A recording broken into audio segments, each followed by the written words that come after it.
هذه الوقيته ديال الزيتون ضروري كنحتاجو فيه واحد المذاق باش كيغير لينا مذاق ديال الزيتون وكيجي بنين بزاف. ملي كتاخدي الزيتون كتغسليه مزيان، الا خديتيه باقي يعني صحيح يعني ما طايبش، راه كطيبيه بواحد الطريقه اللي كتكون ساهله. كتاخديه كتغسليه مزيان، كديروا له ديك الملحه اللي كتكون خشينه شويه، كنشريوها من عند العطار، وكنخليوه فيها على الأقل واحد المدة حتى تطلق داك الما ديالو، كنديروه في واحد الخنشة وكنسقطرو من داك الما ديالو مزيان.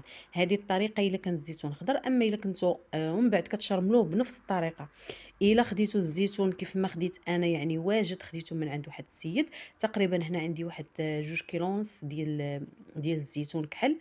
كناخدو من بعد ما غسلته مزيان من الملحة، وملي خديته من عنده غسلته مزيان شمشته على الأقل واحد اليومين حتى ل3 أيام، ضروري تكون الشمس حارة.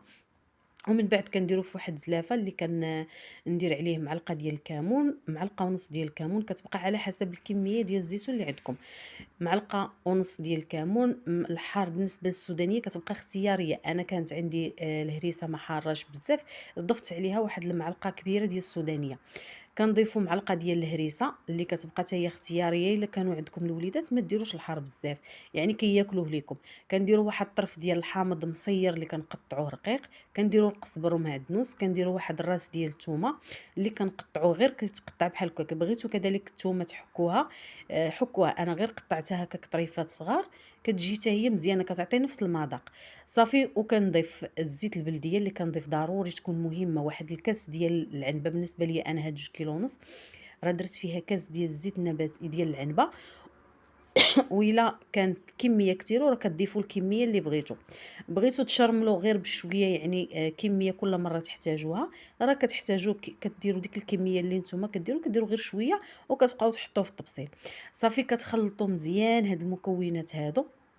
إلا بغيتو ديروا فيه واحد شوية ديال الزعتر، كيعجبكم الزعتر ديروا فيه الزعتر، حتى هو كيجي فيه، اولا الزعتر كيجي واحد المذاق اللي زوين فيه.